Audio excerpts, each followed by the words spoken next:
You take the role of a girl called Nima who struggles to remember much of anything.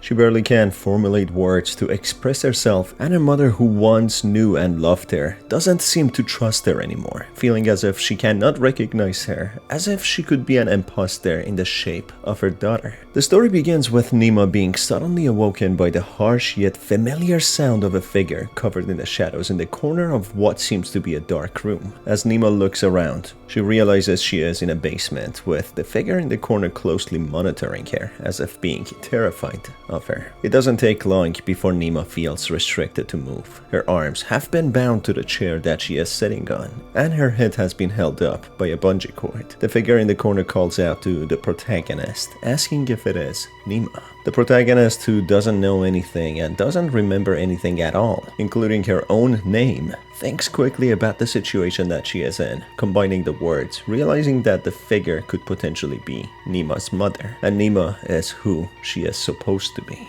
Knowing the gravity of the situation that she is in, she decides to cooperate with the figure in the corner of the room and take the identity of the person that she refers to as Nima. As she calls out to the figure, asking if they are the mother, the protagonist starts remembering her name as Nima Lee, and the mother is called Annabelle Lee. It all seems to fall perfectly together. She is Nima after all, and she has simply forgotten for some reason. Or is that what really has actually happened? And what if the protagonist has somehow acquired the memories of the girl known as Nima? Something sinister is then displayed. The mother, hearing Nima sounding genuine, she excitedly approaches Nima and throws her arms up in order to embrace her, but then quickly stops herself, saying that she thought she lost her. Nima is confused, asking what she means by lost, but the mother doesn't answer and quickly explains that she's going up to fetch her some food before taking the conversation further. As the mother goes up, a strange thought pops in Nima's mind. She wishes the mother trips and cracks her skull. A morbid thought. The entity strapped in the chair seems to be someone else, pretending to be this woman's daughter. How could she struggle to remember herself and the mother, and why would she have such a morbid thought? As if she hates this woman. As the mother returns to the basement, she sits on the table in front of the protagonist, who is supposed to be Nima, presenting her a bowl of slop. The food looks and smells disgusting, but the mother has covered it up with a lot of soy sauce. Could it be possible that this is a test? Or is the mother mentally unstable and has some ulterior motives? Why is the mother scared of the protagonist? Why has she strapped her to a chair as if she could be dangerous? Yet why is she happy when the protagonist responds, pretending to be her daughter? The mother is now in full view. We get a close look at what she actually looks like. Another thought comes to Nima's mind, that the woman is hideous to look at. It cannot be possible for the protagonist to be the woman's daughter. Otherwise, how is it possible that she is so hateful of her, to the point of wanting her to die? Maybe the woman's instincts of being cautious and afraid is not without a reason. The mother carefully unties the girl's hands restraints and hands her a doll spoon, while still having her head strap and waist restraints tied. The mother then explains that this is not a prison, but a controlled environment for Nima's own safety. It seems as if she falls unconscious all the time, hence why she has the head suspension.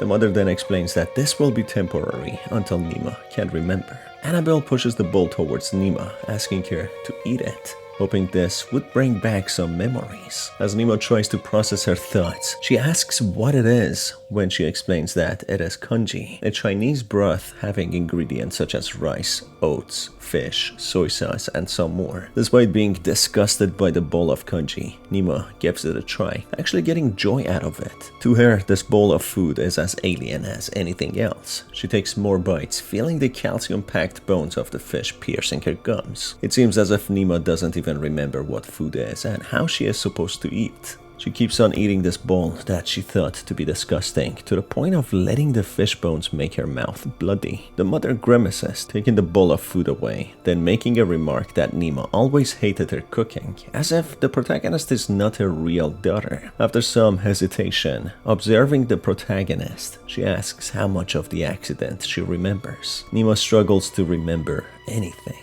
Anything that happened before waking up feels like a dream. The mother then explains that she had an accident while swimming, hitting her head without much further explanation. As Nima is processing her thoughts, the mother continues that it was for her that she is alive, otherwise she would have died. Nima then all of a sudden feels a surge of pain radiating from her head. It seems as if the story is true. As she tries to remember more, a morbid memory comes to mind. She remembers the mother hiding a knife with a dangerous expression. Nima doesn't think much of it. The mother continues that she will present Nima with some tests tomorrow. If she passes them, she can be freed, as otherwise she will still be trapped in the basement. The thought of the mother hurting her lingers in her mind. She then mentions to her, confronting her, that she remembers the mother hurt her.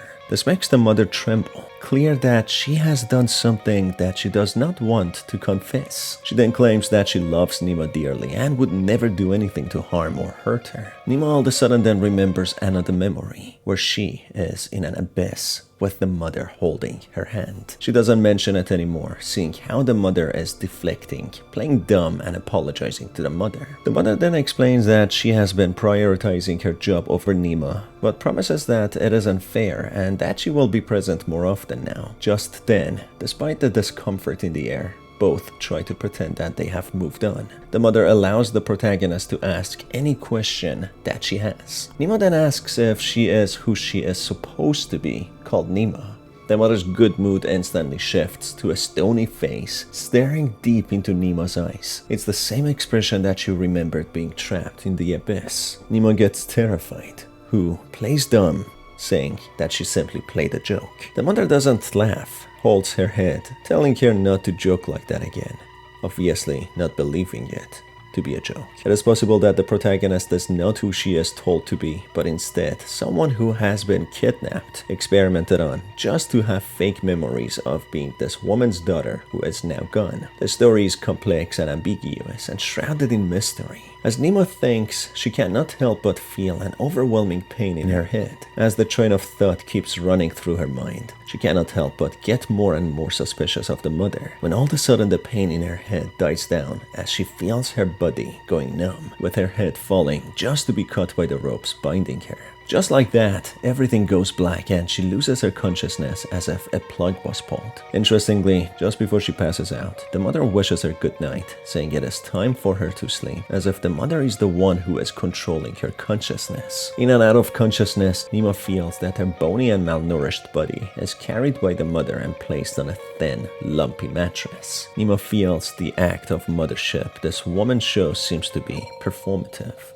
But at the same time, she feels a hand gently caressing the side of her face, making her have conflicting emotions. That's when she completely blacks out. A strange sequence is then played, as if something is placed inside of Nima's head, as if being some sort of a parasite, maybe the thing that controls her mind. As Nima reawakens, she finds herself in a room that she recognizes in her distant memories to be her own bedroom. Exploring the room, she finds trophies from swimming competition, learning more about herself that she was a really good swimmer. As Nima finds books about paleontology, it seems as if she has a profound interest in life on Earth and what has been there millions of years ago. Or maybe it is actually the mother's career. Exploring the room some more, going over her drawings as a child and so many other items making her who she is, she eventually knocks on the door to get the mother's attention. The mother cautiously opens the door a crack, peeking in, studying Nima closely. After some time, she opens the number of deadbolts and chains, and then eventually comes into the room and opens the bathroom's door. Just then, Nima gets the intrusive thought of locking the mother in, but stops herself as it could have consequences that she cannot imagine. In the meantime, the mother orders Nima to sit back on the table in the middle of the basement, outside of the room, just for her to get back to Nima quickly. She observes her closely and then asks how she feels. As Nima answers that she's doing good, she lifts a notebook and makes note of her response. Nima's head and thoughts racing, the mother places a plushy shark on the table, asking what this makes Nima feel or think. Nima instantly thinks about the father that she used to have, a father that is no longer with them. She remembers the father gave her this toy in an aquarium trip that they went to. This toy connects Nima to the father that has passed away. After his passing, Nima even became more attached to the toy, a souvenir left behind by the father to remind her of him. Soon after, the mother places a strange stone on the table with some bizarre engraving. This invokes feelings of hatred and anger for some reason, which Nima cannot understand. All she feels is hurting the mother and knowing she has done something terrible. As Nima has this impending doom feeling, she starts screaming for help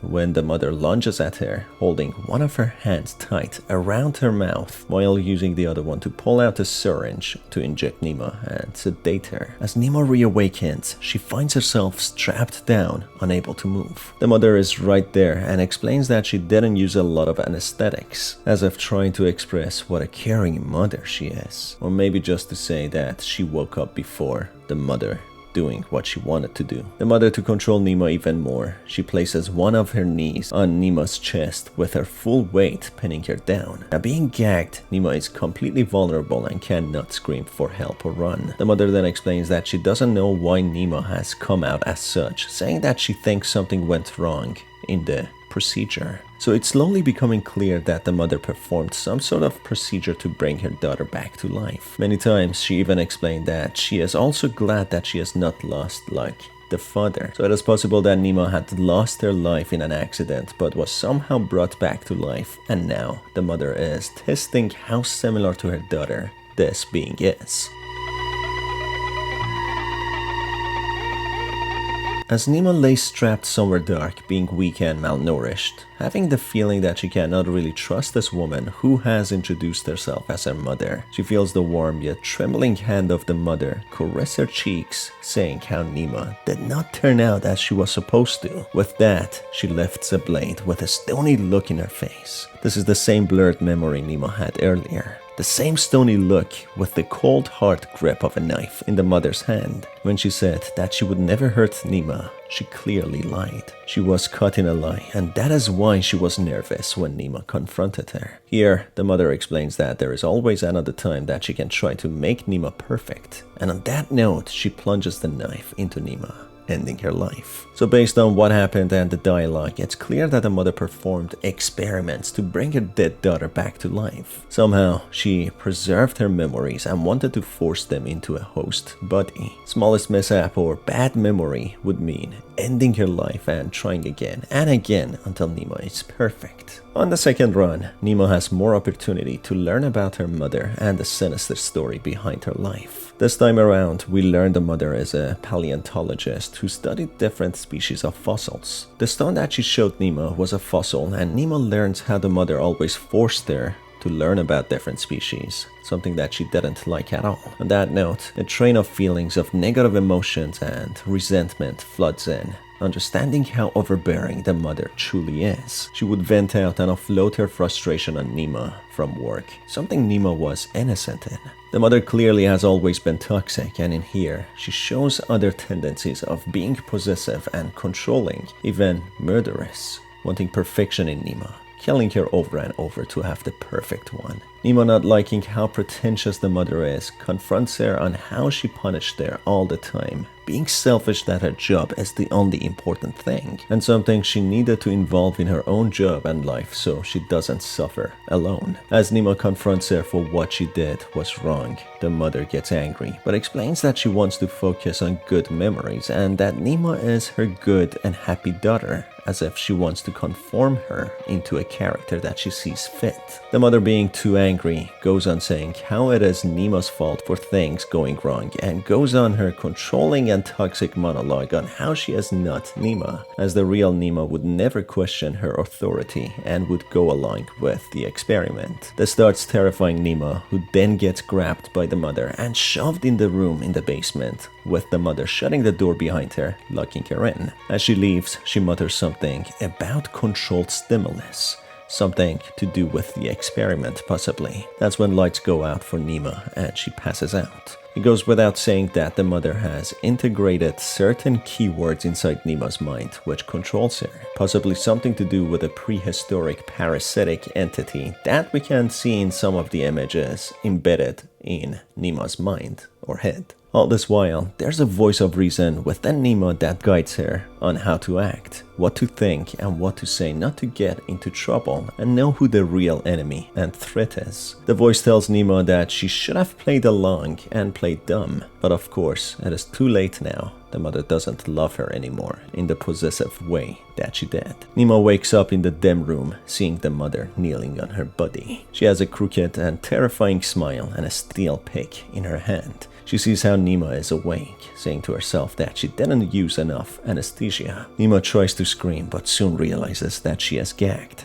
The mother, being psychotic, kills Nima again, saying there's always another time to try. To her, she wants an obedient, perfect Nima to her liking.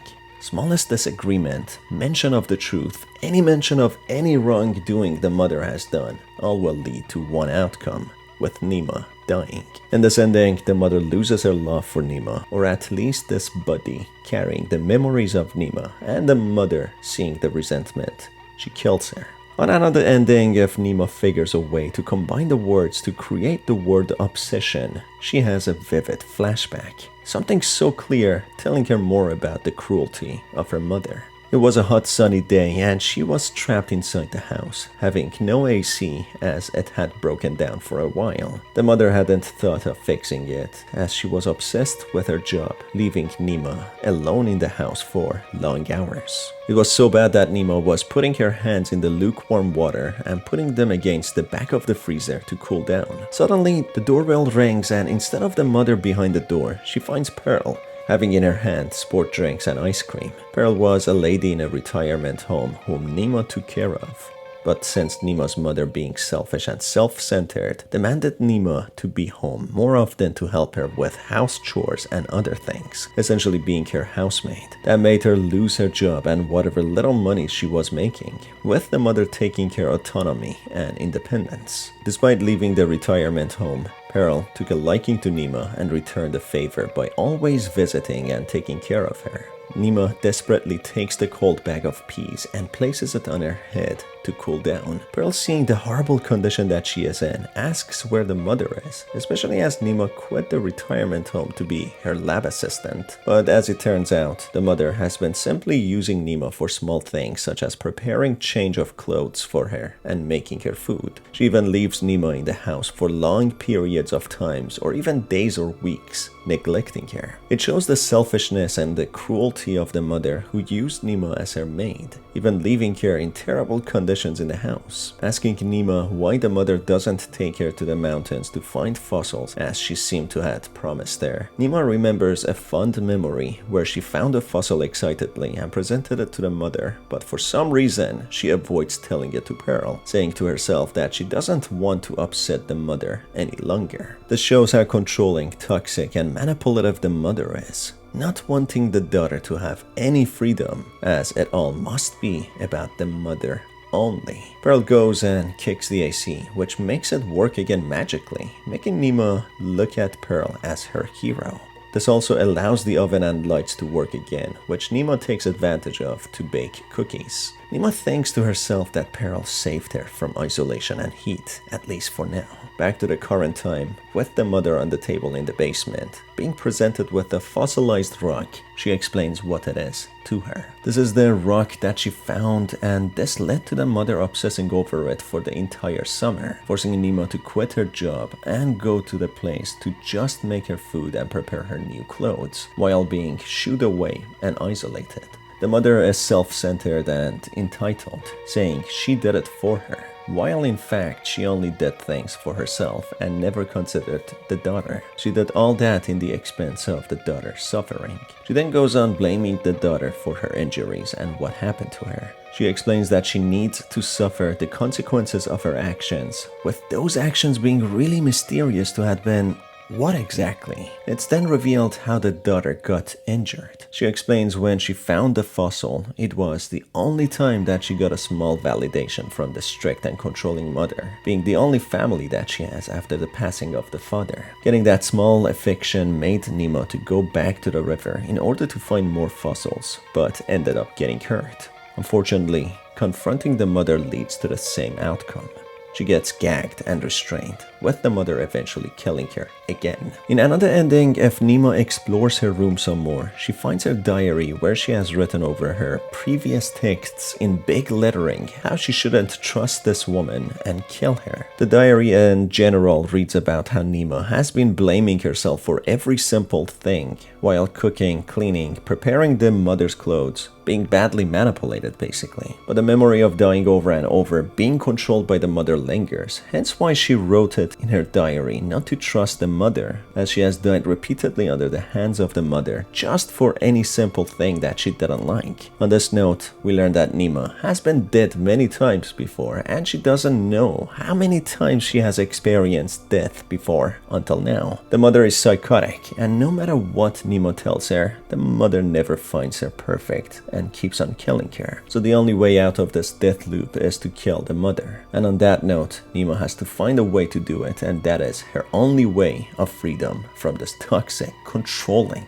and murderous mother. And also the parasitic thing that is lodged in her brain could be what is actually pushing her to keep getting resurrected. Also something that the mother uses against her to be mind controlled. This brings us to the end of this video, as in the next chapter or the full release of the game, we will learn how the story of Nima will be concluded. It's been your host Star, thanks for being here, and I'll see you on the next one. Take care.